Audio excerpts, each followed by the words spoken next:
లో ఉన్నాము. ఇక్కడ కార్పొరేషన్ అభ్యర్థిగా బీఆర్ఎస్ నుంచి మిర్యాల జ్యోతి స్వామి గారు ఉన్నారు. వారి మాటల్లో అడిగి తెలుసుకుందాం ఎలాంటి ప్రణాళికలతో ప్రజల ముందుకు వెళ్తున్నారని. చెప్పండి సార్, ఎలా ఉంది మీకు ఇక్కడ ఎక్స్పీరియన్స్? అందరికీ నమస్కారం. ఈ 31 వార్డు ప్రజలందరికీ కూడా నా హృదయపూర్వక నమస్కారాలు తెలియజేస్తున్నాను.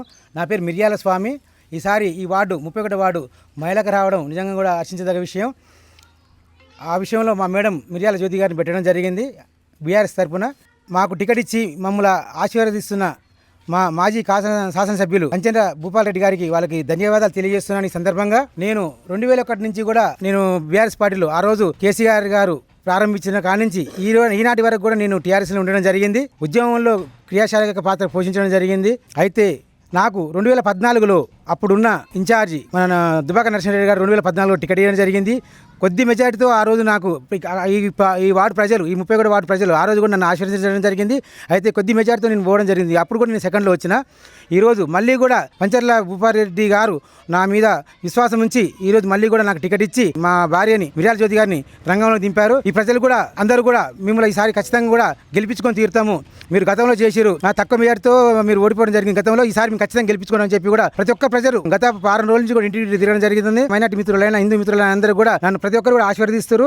మీరు ఈసారి మీరు ఖచ్చితంగా మీకే ఓటేస్తాం, మీరే గెలుస్తారని చెప్పడం జరుగుతుంది. మేడం, మీరు ఇప్పుడు అధికారంలో ఉన్నా లేకున్నా చాలా అభివృద్ధి కార్యక్రమాలు కానీ ఏమంటారు, కొన్ని కార్యక్రమాలు కానీ పేదింటి వాళ్ళకి కానీ కొన్ని సహకారాలు అలాంటివి కూడా చేస్తున్నారు. వారి నుంచి కూడా మీకు ఎలాంటి స్పందన ఉంది? వారి స్పందన మీకు ఏమైనా ప్లస్ అవుతుందని భావిస్తున్నారా? తప్పకుండా అవుతుంది మేడం, తప్పకుండా అవుతుంది. ఆరోగ్యంగా కొద్దిగా ఇబ్బందులు ఉన్న వాళ్ళకి ప్రతి ఒక్కరికి కూడా నేను ఆదుకోవడం జరుగుతున్నది. నేను ఇప్పుడే కాదు, నేను నా చిన్నతనం నుంచి కూడా పేదవాడు కష్టాలు ఉండాలంటే నా చదివిన కాడికి అది 1000 కావచ్చు, 2000 కావచ్చు, ₹1,00,000 కావచ్చు, ఏదైనా కూడా చిన్న చిన్న సహాయాలు చేయడం జరుగుతున్నది.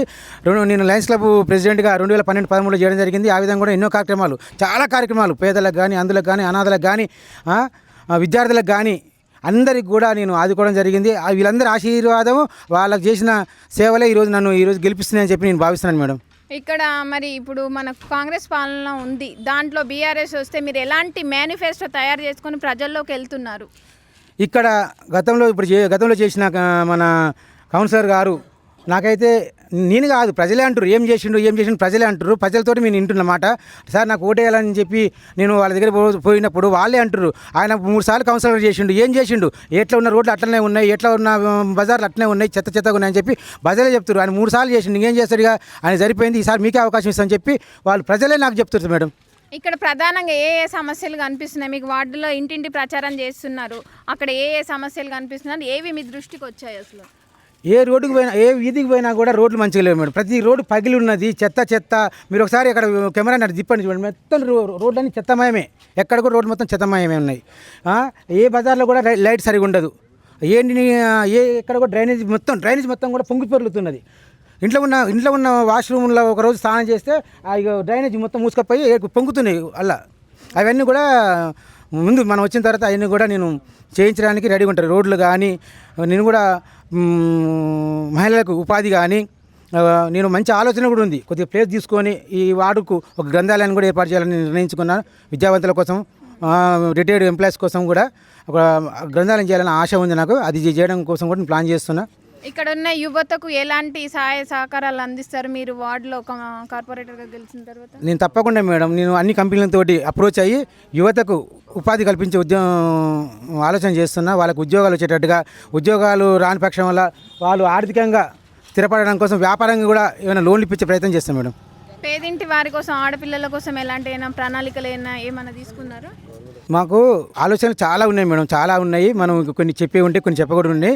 నేను నా ఆలోచనలు మాత్రం పకడ్బందీగా ఉన్నాయి. నేను వచ్చేది కూడా సేవ చేయడానికి వస్తున్నా, నేను సంపాదించుకోవడం కోసం వస్తలేను. ఈ వార్డుకు నీ సేవకుడికి మాత్రమే ఉండడానికి వస్తున్నా, నాయకుడిని కాదు, నీ సేవకుడిని. ప్రతి ఒక్కరికి అర్థమవుతుంది ఆ విషయం. మిర్యాల స్వామి ఎలాంటి పదవి లేకుండానే ఆయన ఇంత మంచి సేవలు చేస్తున్నాడు. రేపు ఆయన గెలిపించుకున్న తర్వాత మన వార్డు బాగుపడుతుంది, మనం బాగుపడతామని చెప్పి ప్రజలే చెప్తున్నారు మాకు ఆ విషయాన్ని. చూశారు కదండి, ఇది మేము పదవిలో ఉన్నా లేకున్నా మాకు పదవి ముఖ్యం కాదు, ప్రజల బాధ్యతలే ముఖ్యం. వాటిని పెద్దంటి అన్నగా ఎడలపైన వేసుకొని వాళ్ళకి సేవ చేస్తాం, వారి కృషి చేస్తాము, వారికి ఆపదలో ఉన్న వారిని ఆదుకుంటామని, యువతకు ముందుండి నడిపిస్తామని, ఉపాధి ఉద్యోగ అవకాశాలు కల్పిస్తామని వీరు చెప్తున్నారు. ఇదండి ఎంవై మీడియా, మార్పు యథార్థం. చూస్తూనే ఉండండి.